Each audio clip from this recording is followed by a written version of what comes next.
The Lantern by the Lake. A Winter Romance for Gentle Nights. Chapter 1, The Return. Section 1, Snow on Familiar Roads. The road wound like a silver ribbon through the forest, dusted with the season's first snow. Emma slowed her car to a gentle crawl, the tires crunching softly against the frozen ground. It had been years since she last drove this road, yet every curve felt like a whisper from the past. The pines stood like tall sentinels on either side, their branches heavy with white, bending slightly under the weight of winter. She switched off the radio, letting the silence settle in. There was something sacred about the hush of a snowy evening, the way it made the world seem softer, slower, like time itself had paused just for her. As the road opened to a clearing, the lake came into view. It was vast and still, a dark mirror edged with frost. Her breath caught as she saw it, the same as it had always been, calm, waiting. The last time she stood by that lake, James had been there too. Emma tightened her grip on the steering wheel, heart tugging with a mix of anticipation and something heavier, nostalgia maybe, or regret. She told herself this trip was about family, about the winter festival she'd promised to attend, but deep down she knew it was more. She eased the car into the gravel drive of her childhood home. The porch light glowed warmly through the falling snow, and for a moment she imagined stepping inside to find everything unchanged, her mother humming in the kitchen, her father by the fire. The memory strung sweetly. When she finally cut the engine, the silence was complete. She sat there for a breath, watching the lantern hung by the door sway gently in the wind. It reminded her of another lantern, one that had once lit a path across the frozen lake, one that had belonged to James. Maybe, she thought as she opened the door to the cold night air, some things don't stay in the past after all. Section 2, Homecoming Glow. The wooden steps creaked softly under her boots as she climbed the porch. A wreath hung on the door, woven with pine branches and a red ribbon, simple and beautiful in a way that only home could be. Emma raised her hand to knock, though it felt unnecessary. This door had always been hers. Before her knuckles touched the wood, it swung open. "Emma." Her mother's voice wrapped around her like a blanket, warm and familiar. In a heartbeat, Emma was pulled into a hug that smelled of cinnamon and wood smoke. She laughed against her mother's shoulder, surprised at how quickly the years between them seemed to vanish. "You look wonderful," her mother said, holding her at arm's length, eyes bright. "Let me look at you. Oh, you've let your hair grow." Emma smiled, brushing a strand from her cheek. "It's been a while, huh?" "Too long. Come in before you freeze." Inside, the house was a pocket of warmth against the winter chill. The fire crackled in the hearth, casting amber light across the familiar living room. Photographs lined the mantel, some old, some new. Emma's gaze lingered on one of her younger self and James, grinning at the camera, snow on their noses. Her mother caught her looking but said nothing, only smiled a knowing little smile before heading toward the kitchen. "You must be starving. Sit down, I'll fix you something." Emma sank into the couch, her fingers tracing the worn fabric of the armrest. It was strange, comforting and bittersweet all at once, to be back. Outside the window, the snow kept falling, and the lake glimmered faintly in the distance, dark and deep like an unspoken promise. Section 3, The Village Lights. Later that evening, after dinner and hours of catching up, Emma found herself bundled in a thick coat and scarf, stepping out into the crisp night air. The village glowed softly across the water, lanterns strung like stars above the square. Laughter and music drifted on the wind, carrying the unmistakable hum of life in a place that had never really changed. She walked slowly, boots crunching on snow-packed streets. Shop windows glowed with warm light, wreaths and garlands dressing their frames. The smell of roasted chestnuts and spiced cider wafted through the air, mingling with the faint tang of smoke from distant chimneys. Everywhere she looked, memories stirred, skating on the lake as a child, sneaking sips of mulled wine as a teenager during the festival, sharing secret smiles with James under these very lights. She stopped by the old bookshop, its display as inviting as ever.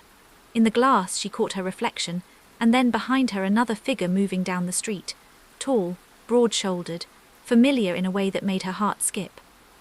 James! He hadn't seen her yet. His head was slightly bowed against the drifting snow, hands tucked into the pockets of a dark wool coat. When he finally looked up, his gaze met hers like a sudden spark in the quiet night. "Emma," his voice carried across the short distance between them, warm and rich despite the chill. She turned fully to face him, her breath clouding in the air. "Hi, James." For a moment the world seemed to hush, The laughter, the music, the snow, all fading into something softer as they stood looking at each other. Section 4, a meeting in the snow. He closed the distance with long strides, his boots crunching on the snow. Up close, Time's touch was subtle but there, stronger lines around his eyes, a quiet steadiness in the way he moved. If anything, the years had only sharpened him. "I didn't know you were back," he said, stopping just a few feet away. His breath misted in the air, mingling with hers. "Just for the festival," she replied, "and to see home." "Home," he echoed softly, like it was a word he hadn't said in a while. Then, with a faint smile, "It suits you being back." Her cheeks warmed and she hoped the cold disguised it. "You stayed then?" James nodded. "Couldn't quite leave, I guess." His gaze flickered briefly toward the lake before returning to her. "Some things here are worth holding on to." There was something in his voice, quiet, thoughtful, that sent a ripple through her. For a moment neither spoke, letting the snow and silence fill the spaces between old memories. Finally he gestured toward the square. "Come on, let me buy you a cup of cider before the stand runs out." She hesitated only a second before falling into step beside him. Their boots left twin trails in the snow as they walked under the golden lantern light, two figures drawn back into a story neither had quite finished writing. Section 5, warm cider and old stories.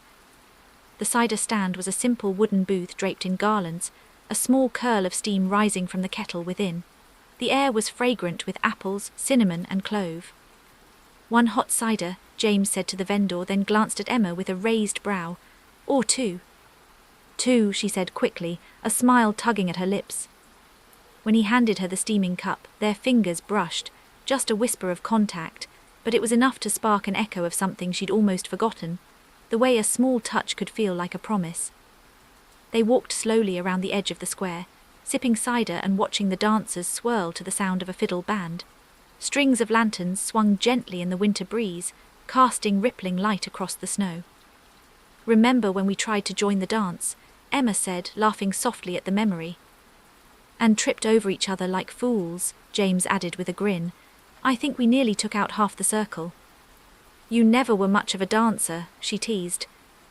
"Hey, I was great, it was you who." "You're lying," she cut in, and they both laughed, the sound bright against the quiet of the night. For a while it felt almost easy, like stepping into a pair of old shoes that still fit perfectly, no matter how much time had passed. Section 6, the walk back.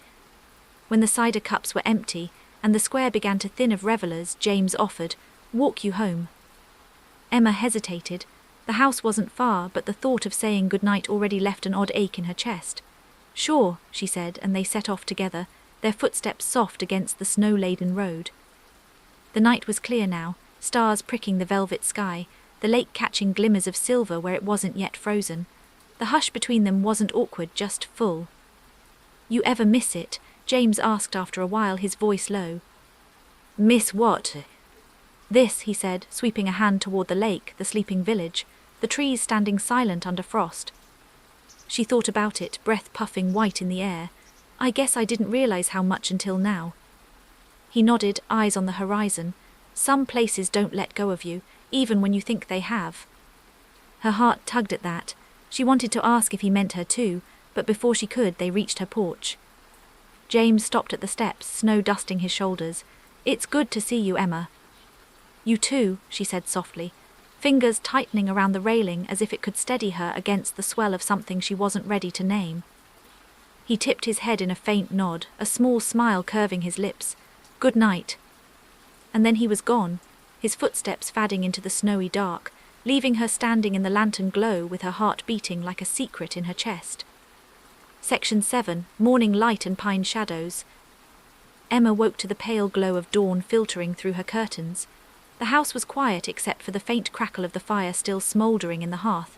She stretched, the scent of pine and something sweet, maybe cinnamon from last night's tea, lingering in the air. Pulling on a thick sweater and boots, she slipped outside, the cold biting gently at her cheeks. The lake shimmered under a thin veil of mist and the forest beyond stood H.